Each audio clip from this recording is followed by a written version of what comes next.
I named my presentation with the word interaction because many of the things are really not relations. They are accidental moments when Korea and my country came together. The whole history of Czech-Korean relations in fact started in 1871. You might be surprised, but very often the history is not as easy as it looks like.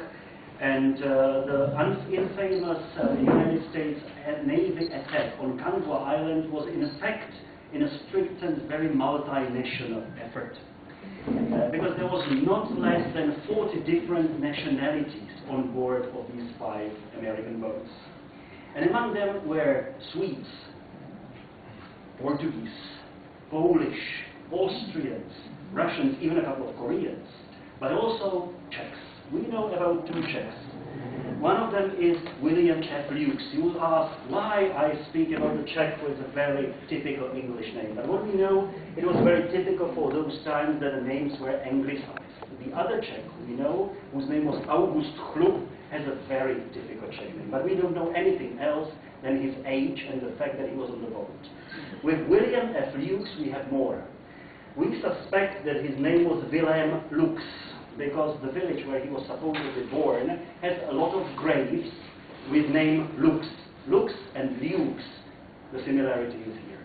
But this Wilhelm Lux really behaved bravely. He was not a soldier, he was not a mariner, but he came to Kangwa Island with the first attacking group on the fortress, and we see on the lovely, interesting contemporary drawing, this is him fighting. He received something around 20 different wounds, and he had to rehabilitate for quite some time before he was honored with the highest possible American award, Medal of Honor. And he became thus the second Czech who received the Medal of Honor after one man who was fighting in the wars in America. We don't know anything about him. As I say, we have this drawing, we have one very low quality photograph which is not here, and we know that he came to American boats in China. We know the place of his birth, but not a birth certificate, and we know also that he lived in the United States. Absolutely uninteresting life, we know nothing about, and we only know that he died. Wow. This is a very typical thing. That means this is his grave, we see William F. Lukes, Korean campaign, and he died.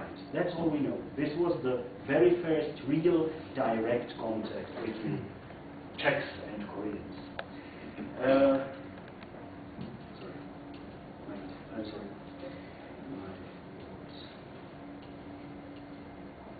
Something is weird. The very real first contacts came in 1891, and this is the document of ratification of the first agreement between Austro-Hungary and Korea. There was not many countries which established the diplomatic relations with Korea, as you know, and there were only 2 of them which established the diplomatic relations but never opened their legation. Austria-Hungary was one of them. We know about accidental visits by Austro-Hungarian boats, and I think that Robert Neff could speak very much about it. We have also at least 2 visits by Austro-Hungarian diplomats coming probably from Tokyo or China, but virtually Korean Austro-Hungarian relations were close to none. It was a German embassy which represented Austria-Hungary, and really nothing was much known, except of twice in the history Korea also accredited their envoy to Vienna. It was in 1900 and 1901 or 1902. There is another accidental contact, which is very much literary and art. The very first ever book published in the West, translated from Korean, was the famous tale of Chulhyang. The edition of 1892 was translated into French, and accidentally it was illustrated by famous Czech painter Luděk Marolt. How it happened? Luděk Marolt was then fairly established but still a young painter studying in Paris, and he had to have money, and he was landing various jobs to do. And one day he landed a job to make illustrations for a Korean tale. He had no idea what is it. He made the job, and that was the end. But thanks to this, Czech illustrator became the part of the very first translation of Korean literature in the world. Luděk Malov later on came to Bohemia and became one of the leading artists of the late 19th century, one of the nationalistic symbols of the art of then Bohemia, which was under Austrian yoke. But there were a couple of other interesting Czechs. There were more, of course, and once more Robert knows more about it. The most interesting was the first, Josef Haas, which very soon we will have an article about him by Robert Neff, who was a very interesting personality himself. He came to China as a very young man, and he became the first Austrian/Czech who learned Chinese. His interests were beyond that learning Chinese to speak. He started writing about Chinese, about China, and soon he was claiming up on the ladder of diplomatic service and consular service of Austria-Hungary.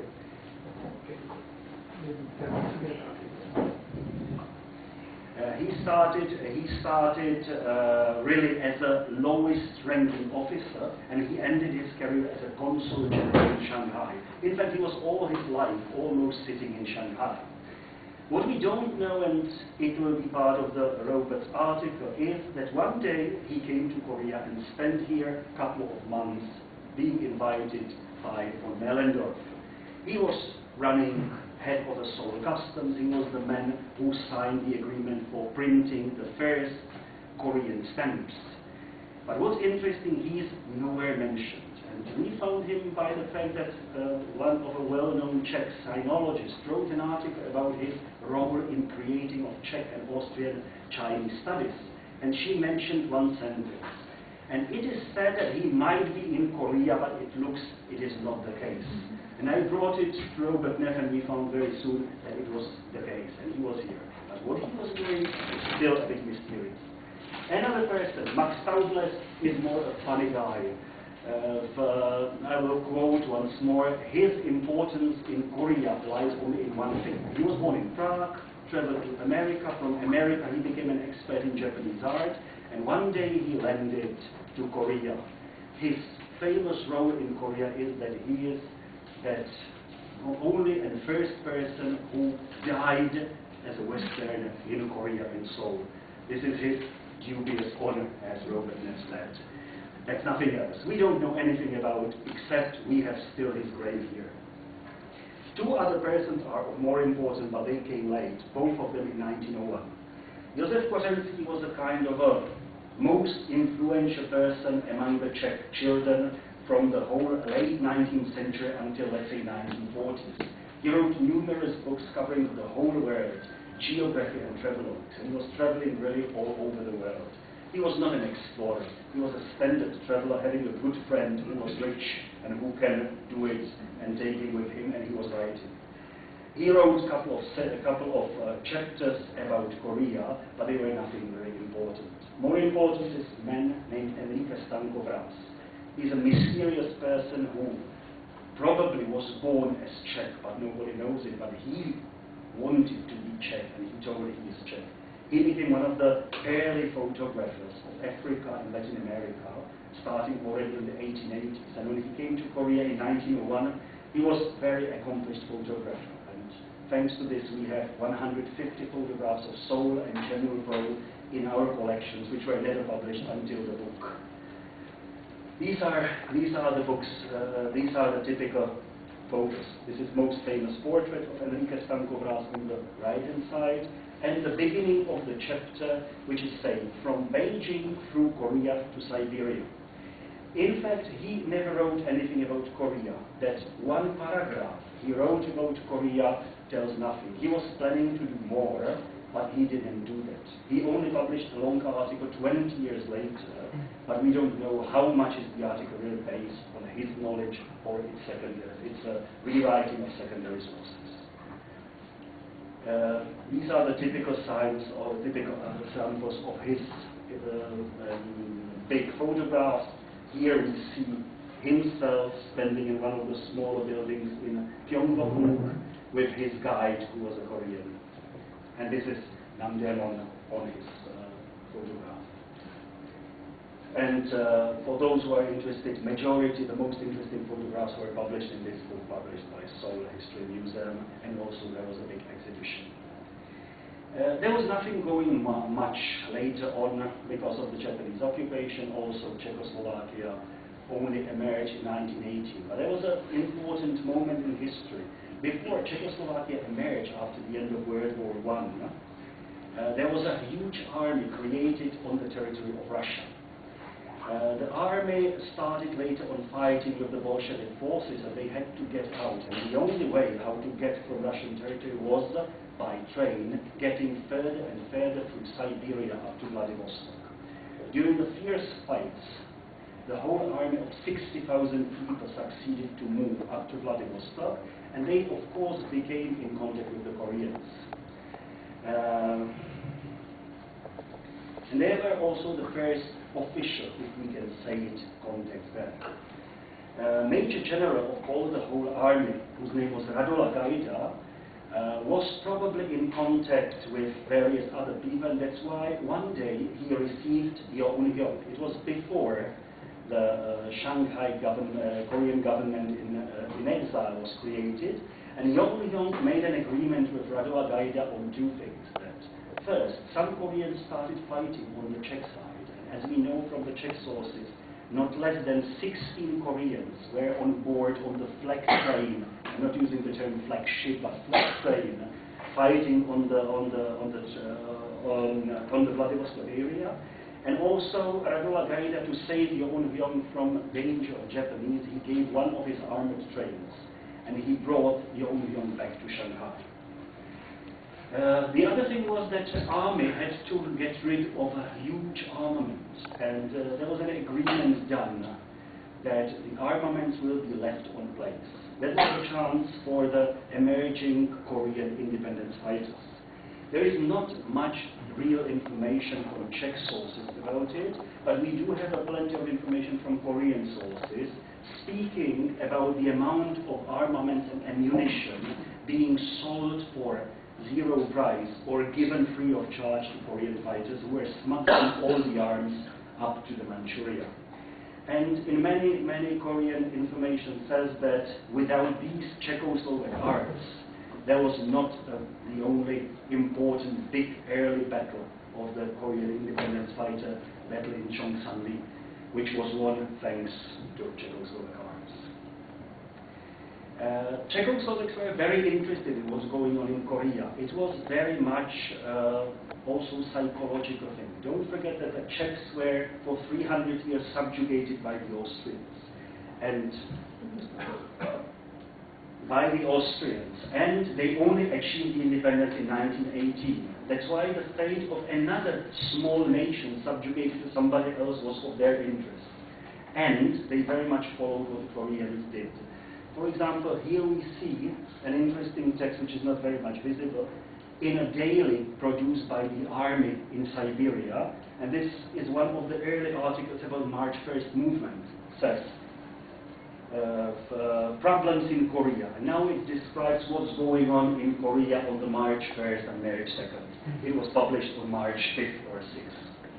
And also there is the only document from Czech sources confirming that the Czechoslovak soldiers were giving the arms to Korean independence fighters. It's a report by our de facto consul in Harbin saying that Japanese already for the second time informed him that they should stop giving the arms to Koreans, otherwise there will be a big problems. And also, as I said, there was the interest, and many of the soldiers had early cameras. And there is a very good collection of Korean-related photographs from Vladivostok area made by Czechoslovak soldiers. I think this is a wonderful portrait by a Korean from Vladivostok made by a Czech. And also they were very much, Czechs are very curious people.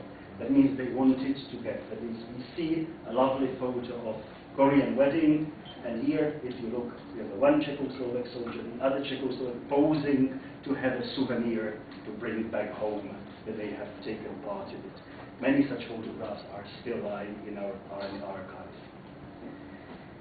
When the soldiers came back, they brought back their interest in the Far East. And it's interesting that there was many books in the 1920s and 60s devoted to Siberia, China, and of course Korea as well. Already in 1932, one of 2 volumes of Korean fairy tales were translated into Czech, translated from Russian originals. And there is even more curious thing going from 1925. I know you will tell the cover is not Korean, of course. This is a very tiny book which I discovered was not known until I found it in a second-hand bookshop. It is a very tiny booklet consisting of 2 different dramas. The first drama is set in Siam or Thailand, and it has the cover. The second is set in Korea. And what's visible, the person who wrote the drama had a very good idea about Korean history. It's a story about the love between a humble woman and a nobleman somewhere in the late Joseon, with all the interesting, typical small things then you know that somebody knew about Korea.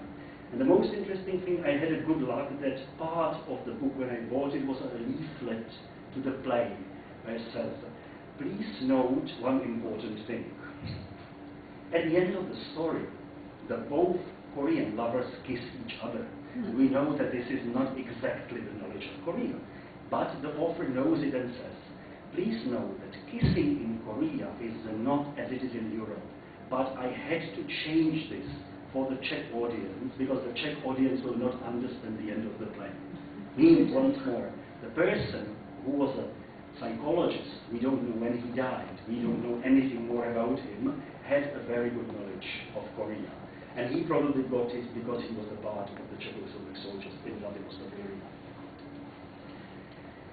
And the same thing is, early Czech traveler who was an expert in Japanology and translator from Japanese literature came also to Korea, and she wrote a lovely young adult novel for children, which is set in occupied Korea, where the 2 young boy and a girl are fighting for the independence. It is interesting to see that the lady who really loved Japan, she was even in Czechoslovakia wearing kimono, and she really loved Japan, wrote a book which was very, very pro-Korean and very negatively looking on Japan. That's very interesting. But unfortunately, she never left any description of her personal visit to Korea. And the most important for the knowledge of Korea of the pre-war Czechoslovakia was the translation of The Grass Roof by Jan Hilkank. The Grass Roof was published by a leading Czech publishing house, translated by the top publisher, the top translator from English, and it had not less than 4 editions before the World War II, an addition of 3 editions later on. And it became a must-to-read for virtually every intelligent Czech in those times. This was the first time when Korea really became the part of the knowledge of the Czechs. And also there were a couple of travelers. The leading Czech geographer Daneš, who was also Consul General of Czechoslovakia in Sydney, traveled through Korea and left a nice chapter published, which was published also in Transactions, in English translation. And more interesting is the travelogue of a man named Bohemia. We don't know much about him, we only know that he traveled the world. He was in Yemen, Saudi Arabia, Ethiopia, Fiji, Papua New Guinea. He was everywhere, and he wrote many short articles. And his article from Korea is interesting because he was involved in the pro-Korean and anti-Japanese movement. He met with the leading personalities from the press in Korea in the late 20s, and they asked him, why not to give us the presentation about how Czechoslovakia achieved independence? And he really made the presentation, and when the presentation started, Japanese police attacked the place, removed everybody, and he describes. And when everybody was shouting, Manse, Manse, the police was removing me and everybody else. Everybody in Czech Republic was thinking, is it a true story or not? And I must thank the people from Seoul Museum of History who really looked into Tonga Ilbo and found the announcement of his presentation. That means now we know the story is at least 80% true. And these are also the first reflections of Czech among the Koreans. The first is 1925 edition translation of the famous famous drama by Karel Čapek named Rossum's Universal Robots, which was published as a third modern contemporary European drama in Korean. And also we know that Czechoslovak films, Czechoslovakia had one of the biggest film production in those years, were presented to Korean public, as we see the very short report about one of the films from 1933. And otherwise, another person who, on the contrary, showed the Korean culture to Czechs was painter Pan Song. He had at least 2 exhibitions in Prague in 1936, and from the contemporary Czechoslovak press we have this lovely drawing. We don't know where is the original, of course. Lovely drawing of a famous Charles Bridge made by Korean painter. I'm preparing a longer article about his Czechoslovak experiences. But everything important starts in 1943. There is a brand new photo, and I had a presentation about Han Hung-soo last year, but I had not this photo then. This is a photo of one of the first lessons of Korean language made in Prague in 1943, which is extremely early. Even more interesting is that this is part of the film where Han Hung-soo speaks in Korean and gives the lecture of a grammar of Korean, and all this is being done inside Japanese consulate. This is also interesting because he was also teaching Japanese, not only Korean.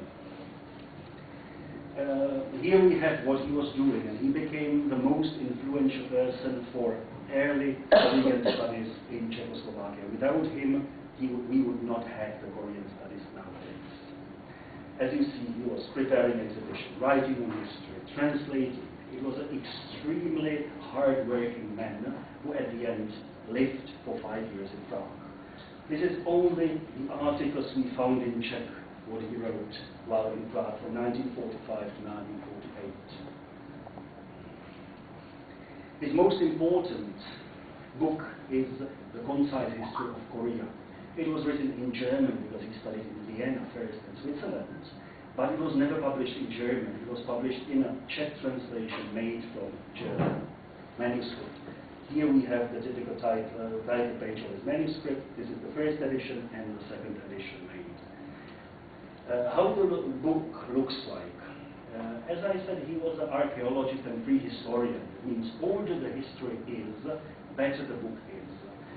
Coming closer and closer to contemporary days, the book became more and more ideological. And as he was a typical left-wing Korean intellectual, the end of the book is not very interesting from today's point of view. But at least you can see the idea how he structured the concise book on history of Korea. Imagine that he was writing it at the end of the World War and the beginning of the first years after. He had no library at hand. Majority of the things had to be written from his memory. From this point of view, it is an extreme achievement. And also he started producing and translating contemporary literature. He was not much interested in literature tradition. And his first most important book is the translation of Teha by Kim Nam-chun. This is the very first novel ever published in European language from contemporary Korean literature. There was nothing different. And he did first and the second edition. And it's a translation from Korean into Czech with the help with his first successful student. And he also did an anthology of contemporary Korean literature, which unfortunately remained in the manuscripts, and there are things, many things which will be interesting to read today. There is typical works like Lee Hyosok, Kim Saryang, and many others, but it remained unpublished. In 1948 he left for Pyongyang. He became the head of the Special Commission of the Preservation of Cultural Property, and because he was friend probably of Kim Nam-chun, Park Ho-yeon, it is not surprising that he disappears somewhere around the end of 1952 or early 1953. Without him, the Czech Korean studies will never exist. And now we have at least 4th generation of Korean experts. Thanks to him, the first people learned Korean, and they can start and build on it. And of course, the first books were problematic. Translation of Back to Sun, published during the Korean War. But already in 1968 we have a wonderful anthology of Sichel, which was published and translated from Korean into Czech, and also Kim Il-sung. He was the father. And this is the Czech book published about him with his writing. Also, Czechoslovakia is the place where there is a very early edition of Korean textbook. Here we can see 1949, the first Czech language textbook of Korean, and the second edition. All of this was made thanks to Han Hong-soo, who really made the first efforts to publish something like that, and made by his first successful student. What was going on in 1945 to 15? You can read and I will have it.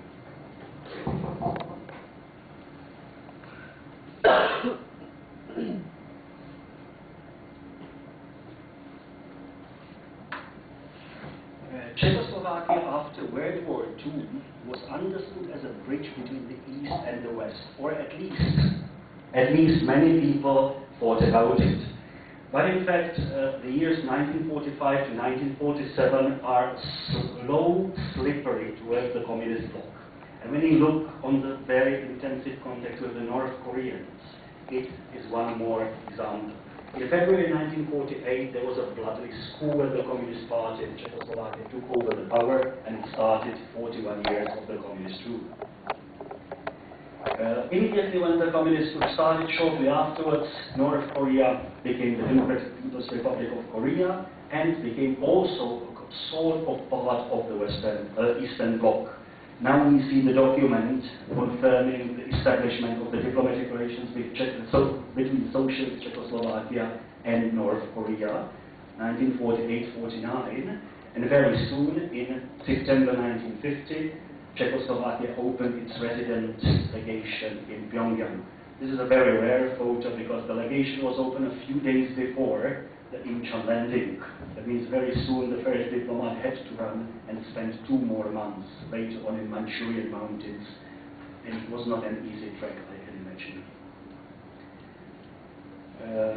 Because the part of the Soviet bloc was very much for helping Korea during the Korean War, there were huge campaigns going on during the times of the Korean War. The most famous one was Hands of Korea, where the most important actors, writers, and everybody in the society was showing the support to North Korea. This is from the National Theatre, and you see very typical symbolic things. Czechoslovakia immediately became a supporter of North Korea as a humanitarian and development country, giving humanitarian and development aid. Very soon we sent the small field hospital, which we see the photo on the left-hand side, was a field hospital where they were treated many people, and you see a typical propaganda photo how the Czechoslovak medical doctors together with the Koreans are helping the population. Also, soon after the war, Czechoslovakia built a huge hospital in the city of Chongqing. You see it here still with a memorial plaque saying how Czechoslovakia helped, which was removed after the Sino-Soviet split in the early 1960s. And here also nice photo of all the staff of the hospital in the best times. Czechoslovakia also received something like 1,000 Korean orphans, which were living in a couple of dorms around Czechoslovakia, and they were also seen and shown as a typical propaganda tool. They were receiving the Christmas gifts. The Minister of Defense, then number 2 ranking person in the communist system, was coming to visit them. There are the films and books about them. And also translations. Chokichon back to Sun, but also the original Czech book, showing the poems and short stories in favor of North Korea against American imperialism. Maybe you will be surprised that even such a famous writer like Milan Kundera wrote at least 2 short poems about North Korea. And I'm pretty sure he will never allow them to be reprinted nowadays. But thanks that we have a library, so we can. Virtually everybody of the famous writers and artists did something to support the North, either willingly or not so willingly, frankly saying. And also plenty of propaganda booklets, which the interest is only the very colorful and crazy colors, as you can see. This is a Chinese volunteers. The other one is named Truth About Korea. You can imagine what is in. As I said, the only interesting part is the colors. But because Czechoslovakia was an important film country, it also came with an idea that it must do and it must prepare really kind of a communist blockbuster movie. And it was the idea of creating a movie where many nationalities will be shown on a great youth festival in Prague. It was a full-color, white-side musical where everybody was there. And we also had a Korean, of course. Famous dancer Czech has visited Prague on numerous occasions, and she brought her daughter, and she became one of the actresses also giving and showing a Korean dance in that famous film of 1952. More about the films you can find on the table. And the most important part on the moment comes when Czechoslovakia is asked to be the neutral nations supervisory commission member. Here you can see the first 300 soldiers and officers leaving from the heart of Prague to the main train station, which was 500 meters from there, bounding to the train and going to Kherson. They became part of the Neutral Nations Repatriation Commission. Here you can see them already in DMZ, where they were preparing the repatriation of prisoners of war on both sides. These are the original Czech photos from collections of those men who are now usually between their 80s and 90s, who were serving in Pyongyang in those times. This is one of them, then young officer, later on one of the most important communist diplomats, twice first deputy minister of foreign affairs and ambassador to London and Paris. This is how the camp looked like in Pyongyang on the very beginning. But they found soon that there is a winter in Korea which they haven't suspected. They had to build more permanent houses. And they were traveling across the whole country to the north. And there is a beautiful photo of a Czechoslovak Neutral Nations Supervisory Commission camp in Mantou in the North Korea. This is how the work looked like, and I will slowly go through the photos.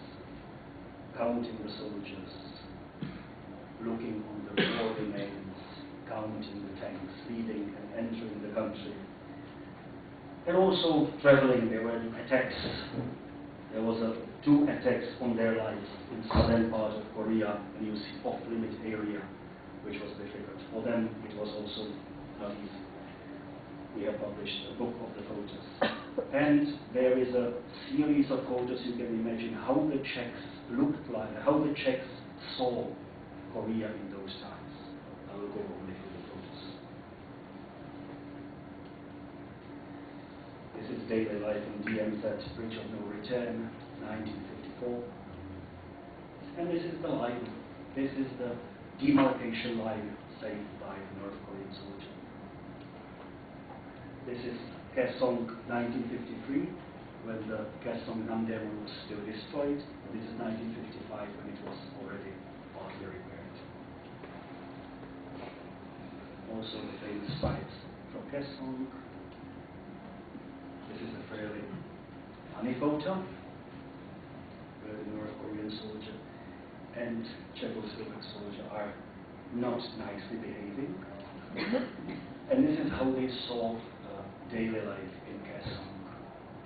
What is the most important on these photos is the fact that there was a tradition of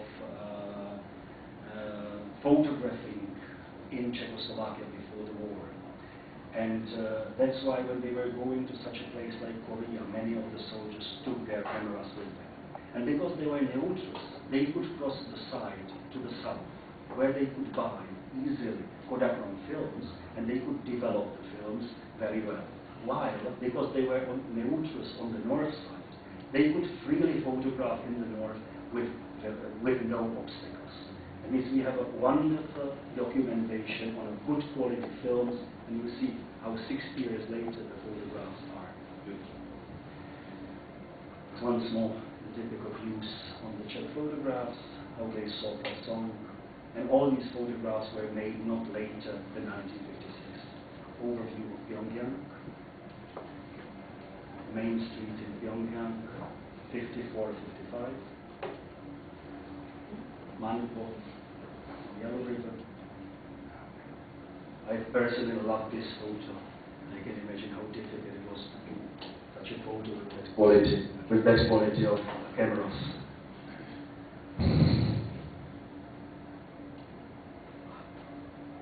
Once more, I will still with you.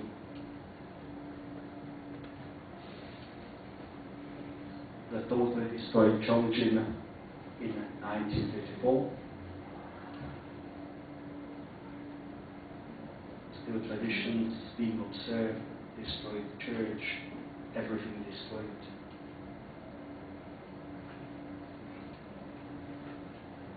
But still various things typical for Korea remained in the 1950s. I very much like this photograph, which combines the traditional Korea and newly established communist regime in the north, using the flags in the same moment, using the traditions, and remains of the Buddhist temples, which were still operational then.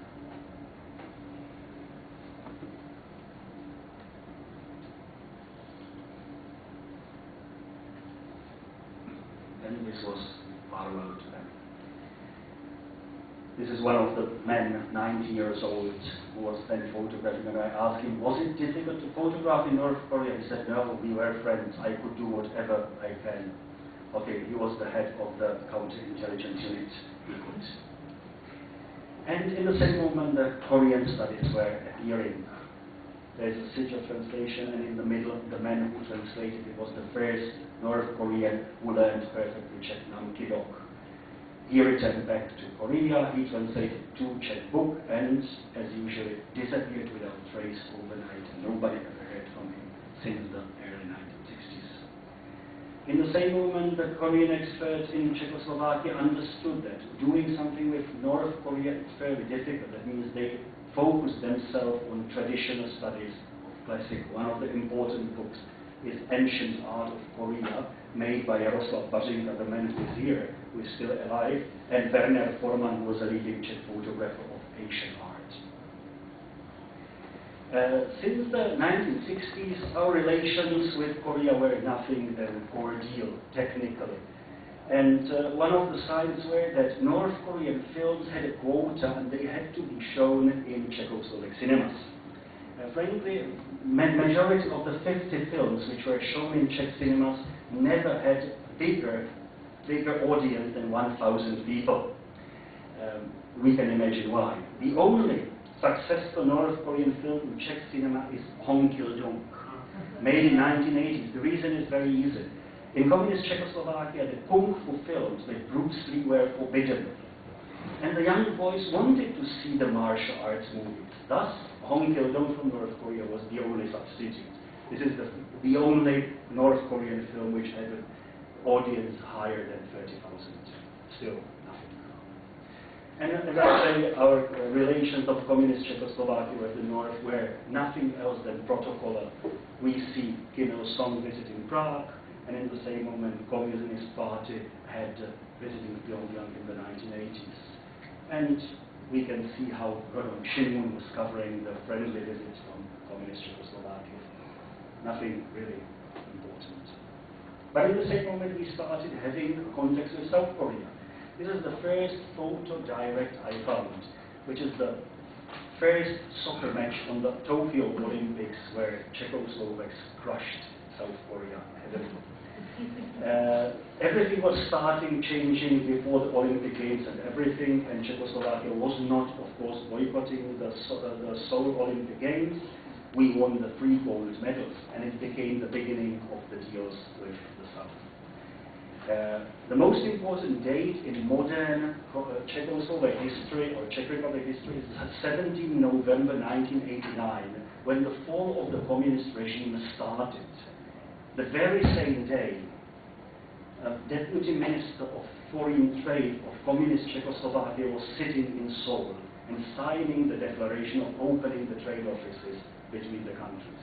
Before he came back, he was out-seated and he was not a deputy minister, and very soon the diplomatic relations with South Korea were signed in the beginning of 1990 when the communist regime fell. Soon afterwards, President Havel has visited Korea. That's the only bad photo I have found. And in the same moment, the Czech studies in the late 80s, early 90s were created on Hankook University of Foreign Studies. Here are the first generation of students, now a young student head of the department today. And that was the beginning of intensive contacts between Czechs and Koreans. Some of the successes of Korean experts on Czech, translation of Kundera, translation of Hrabal, another famous Czech writer, book about the history of Czech literature. In 1993, we took part in Belgian Expo, which was the first big show of the Czech culture and industry in Korea. And of course, presidents and prime ministers met on various occasions. Now, then the Prime Minister of Czech Republic, now the President, on the visit with Kim Dae-jung. And in the same moment, some of the successes of Czech Korean experts. Nowadays, 160 Korean books were translated into Czech. Of these, approximately 70 directly from Korean. And probably the most important is the complete translation of Samguk Yusa, which took 5 years, which was finished last year. And also we started a series of contemporary and modern literature. The first volumes were published in last year. Once more, various presidential and prime ministers' visits, and now how our brand is in Korea. What helped was the Lovers in Prague series. After this, a number of Korean tourists doubled from 30,000 to 60,000, and Prague really became a romantic city. We are very pleased of it, thanks to John Leon. But we have 10 different Czech musicals on Korean stages. Virtually nobody knows that famous Jackie the Ripper, which is now as a K musical winning in Japan, is in fact Czech musical, not Korean. But we don't care. It's important we do have it. Also, Czech films could be seen on the festivals widely, including Busan, Bucheon, and elsewhere. We had a big festival of Czech culture in 2011 where 25 different events were taking part in October. Days of Prague in Seoul and otherwise were quite an important event. And last year we opened Czech Cultural Center in Hongdae. We also opened the Czech Tourism Office. We can see a Czech theatre, 2011 last year. Big exhibitions which are also following next year, a couple of them. Also, you can hear biggest Czech ensembles. In 2 weeks' time, we will have the Czech Philharmonic Orchestra in Seoul. Translations of Czech books are more and more visible. And what Korea means for us. Third biggest trade partner outside Europe. Fourth biggest investor. Third source of incoming tourists. Imagine that last year 150,000 Koreans visited Prague, and this year in the first quarter we have increase of 43%. That means probably this year 200,000 people will visit Czech Republic. And biggest investments, Hyundai Motor, Korean Air taking over part of Czech Airlines. These are the things which really makes our relations, which started on Kalua Island, not very successfully great. And because every ambassador should do a promotion for their trade, please drink more Czech beer. Thank you.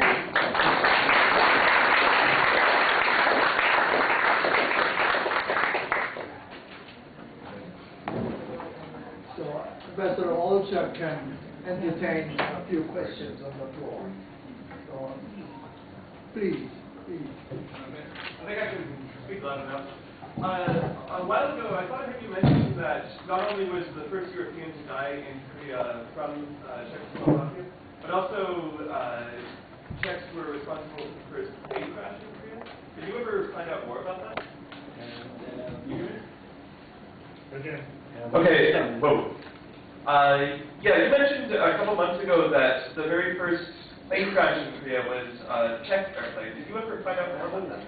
Yes, there was Czechoslovakia, Hello, loud. Czechoslovakia during the pre-war period was a big producer of aircraft, especially for the army use, and they were flying all over the world.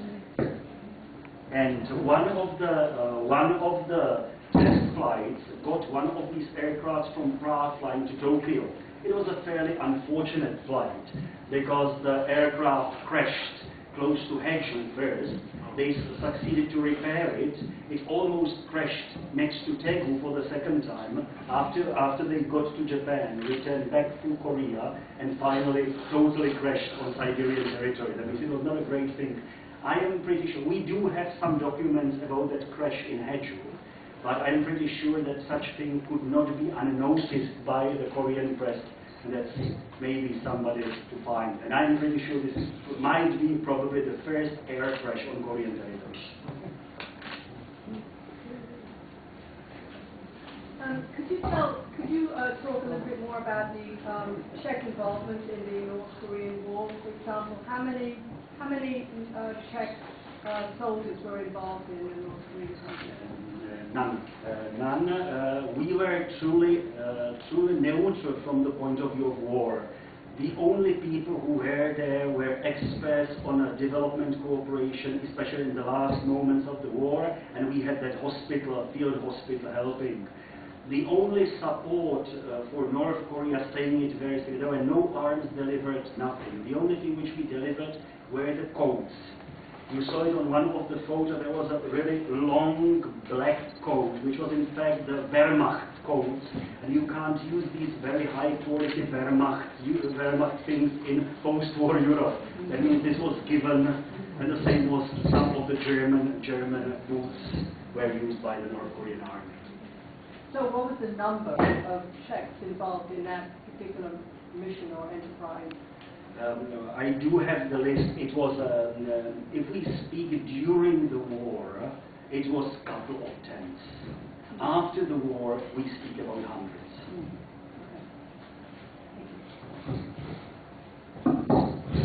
Thank you, Your Excellency, for a presentation. I have so many questions, but I will just ask one. You said that the Czechoslovakian embassy was opened in Pyongyang in September 1950.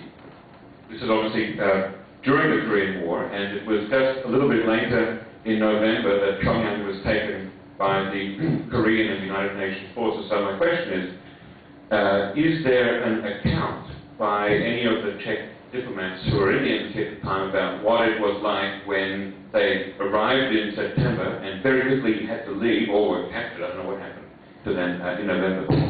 First, one small note, the fact that the embassy was open during the war doesn't mean it was planned like that. It was planned to be open before the war, but with no aircraft, nothing, the diplomats were moving by trains. That means it was planned and it happened that it was open in September.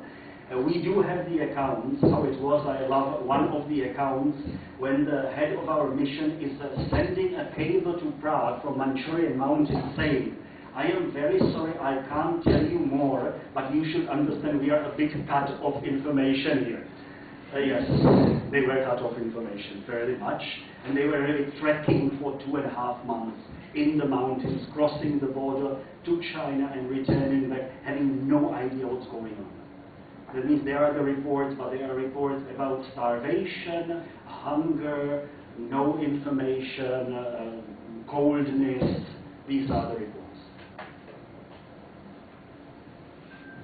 Okay.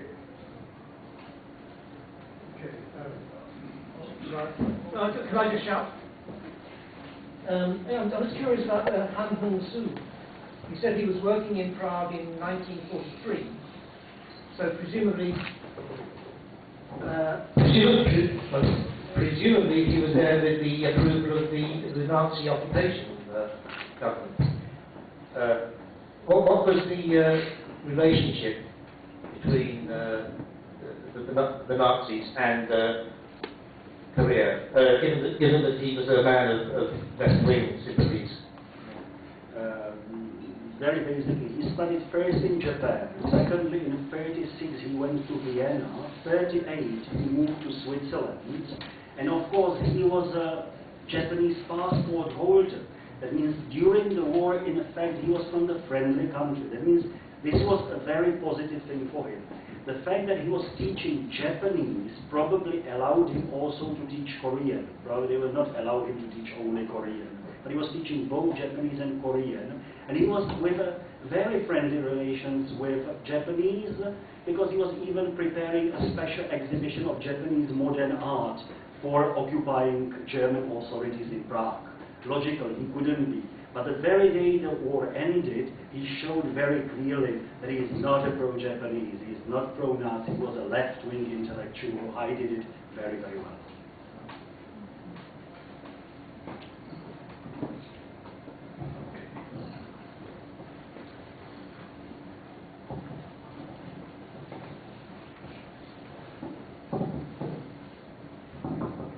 I was wondering, how accurate was Ludwig Merrill's engravings? They were accurate as any other European painter could be accurate. There is a lovely painting of a Pyongyang on a swing, European swing, of course. He had no idea about Korea. It's a combination of Orientalism, Japanese style, Chinese style, mixture of anything which is not European. He had no idea. So then we can assume that he did not meet Hong Jong-yu.